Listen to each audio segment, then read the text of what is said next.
Ah, ça serait aussi bien de pouvoir mettre à jour nos avatars. Dans cet épisode, nous allons voir comment nous pouvons mettre à jour nos avatars et peut-être aussi dans le prochain épisode, nous verrons comment nous pourrons mettre à jour nos avatars via Ajax avec Vue.js. D'abord, je vais dans le fichier web.php et ici, on a notre route avatar. Comme d'habitude, ici, on utilisera la méthode post. On va récupérer l'utilisateur. On va utiliser la méthode store. Ici, je mets aussi store. On va créer les méthodes. D'abord, je crée la méthode show qui me fera un return de la vue qui n'existe pas encore et nous allons la créer. Et comme d'habitude, je vais dupliquer le fichier email. Et là, je mets avatar. Alors, ici dans la vue, je vais effacer ça. Et là, je mets modifier mon avatar. Je vais enlever ce champ. Là, je mets avatar. Là aussi. Et là, c'est de type fill. Là, je mets avatar. Et comme couleur, ça sera verte. Voilà. Et comme ici, je vais envoyer un fichier. Alors, il est très important ici de mettre l'attribut en type. Et là, je lui dis que je veux multi-form data. Si en fait, on upload un fichier, que ce soit un PDF ou une image, sans ça, ça ne marchera pas. Je retourne ici. Et là, je mets notre avatar. Et comme d'habitude également, je récupère l'utilisateur avec le helper auth, ainsi que la méthode user. Très bien. Et on va également créer la méthode store. D'abord, je récupère l'utilisateur comme d'habitude. Et ici, je lui balance l'avatar request. Alors, d'abord, je vais aller dans avatar request. On va autoriser les champs. Et ici, je mets avatar. Alors, comme validation, je veux que ce soit obligatoire.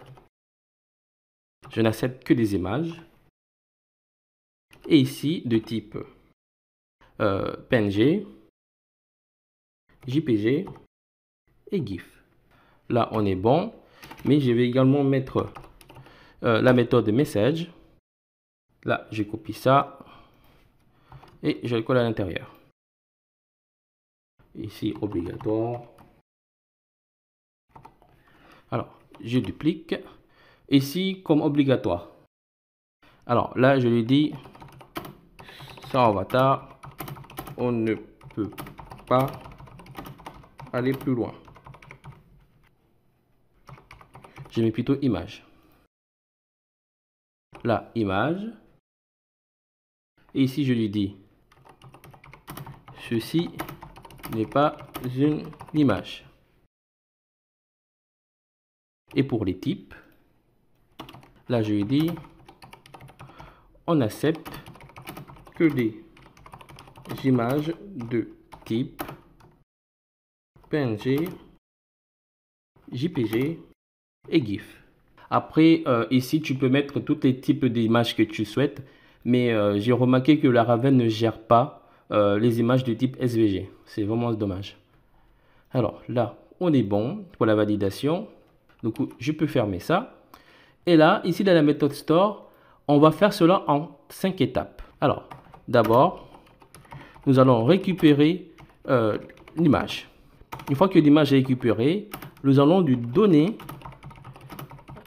un nom. Et quand on a récupéré l'image, on lui a donné un nom, on va aussi le déplacer dans le dossier public. Dans le dossier public. Une fois qu'on a déplacé dans le dossier public, on va la sauvegarder dans la base de données. Et une fois tout cela est fait, on a juste qu'à retourner l'image. Voilà, on va retourner l'image à la vue. Allez, on va commencer. D'abord, nous allons récupérer l'image. Et pour récupérer l'image, on va utiliser ici le request. Il y a la méthode fill. Et ici à l'intérieur, je mets le nom de l'image. Alors, ici, le nom de l'image, c'est bien avatar. Et puis, je vais sauvegarder ça dans une variable qui s'appellera avatar. Une fois que l'image est récupérée, nous allons lui donner un nom. Alors, comme nom, je vais tout simplement prendre le nom de l'utilisateur. Comme ça sera impossible en fait qu'il y ait des duplicateurs. Parce que si un membre upload plusieurs avatars, ça serait dommage en fait de surcharger notre serveur, notre machine avec plein d'images. Là, ça sera le nom de l'utilisateur.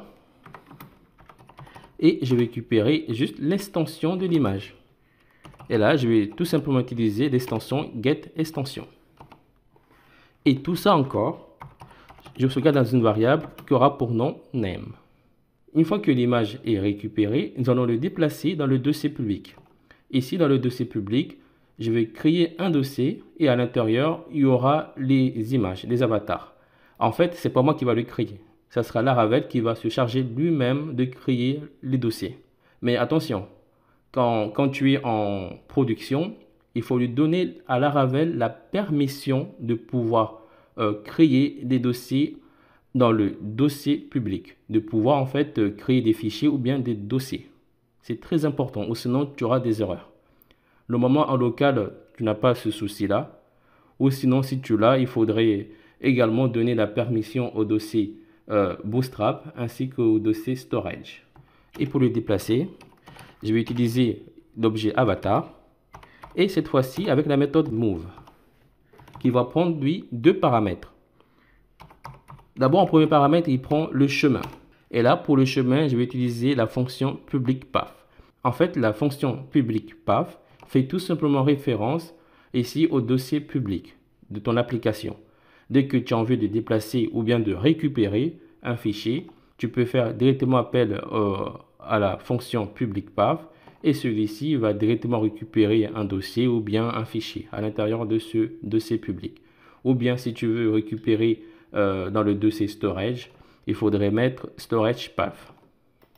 Là, je lui dis de nous créer un dossier qui aura pour nom hoplabs et à l'intérieur un autre dossier qui aura pour nom avatar. Et en deuxième paramètre, je mets le nom du fichier. Ici, je mets directement la variable name.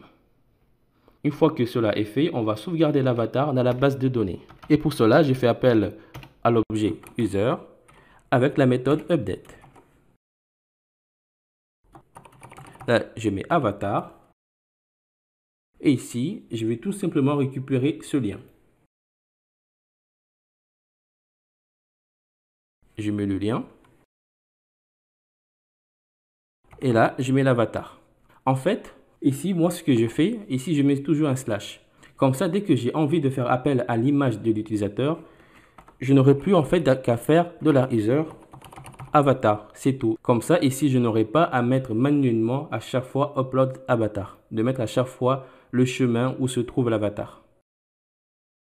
Et maintenant, il ne reste juste qu'à retourner l'image. Je fais donc ici un return de back. Et on va aussi mettre un message flash. Je mets flash pour la session. Et là, je lui dis avatar, mise à jour avec succès. Voilà. Là, j'actualise. Très bien. Et ici, j'aimerais bien afficher l'image, l'avatar de l'utilisateur. Donc, je retourne ici. Alors, je le mets juste à l'intérieur. Je mets dans une balise div qui aura la classe flex. On va centrer l'image. Je mets justify center ainsi que la classe item center. Alors, là, je mets flex call. Et à l'intérieur, je vais afficher l'image. Je mets donc $user avatar tout simplement. Et ici, comme nom, $user name. Alors, comme l'image risque d'être plus ou moins grand ou petit, ici, je vais choisir la taille de l'image. Je mets 150 pixels. Là, si j'actualise, ça s'affiche. Très bien. Alors, je vais juste mettre un margin button de 5. Voilà. Et ici, je mets la route Avatar Store. Sinon, ça ne marchera pas. J'actualise. Et là, on va tester. Je prends cet avatar-là. Et là, j'envoie. Ah, là, ça a très bien marché. Et là, si je regarde dans le dossier public, là, tu vois que le dossier Oblops a bien été créé automatiquement par Laravel. Et à l'intérieur, il y a le dossier Avatars. Et là, j'ai mon avatar.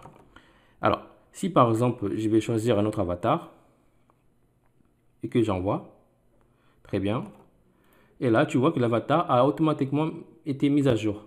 Et comme tu peux voir, Laravel a écrasé l'ancienne image et a remplacé par le nouveau image. Et là, l'image porte mon nom d'utilisateur, Soulouf. Mais si par exemple, je vais changer mon nom d'utilisateur, je remets Larasu, je reviens ici, et là, je vais choisir un avatar. Voilà. Et là, tu vois qu'il y a Larasu et Soulouf. Il y a deux images. C'est pour ça que, en fait, que j'aime pas trop permettre aux utilisateurs de pouvoir changer leur nom d'utilisateur. Mais bon, voilà. Parce que si, par exemple, tu as une grosse application, tu risques en fait d'avoir beaucoup d'images et cela risque d'être très lourd pour ton application. En fait, il faut essayer au maximum de limiter ici, par exemple, pour éviter qu'il y ait beaucoup d'avatars, déjà, il faut éviter que l'utilisateur change très souvent son nom d'utilisateur. Par exemple, tu peux mettre une limite de 3 modifications. Au bout de 3 modifications, le membre ne pourra plus changer son nom d'utilisateur, comme le font certaines applications. Ou sinon, tu ne permets tout simplement pas dans ton application que les utilisateurs puissent changer leur nom d'utilisateur. Comme ça, ici, à chaque fois qu'un utilisateur va uploader son avatar, l'ancien avatar sera toujours écrasé par le nouveau avatar.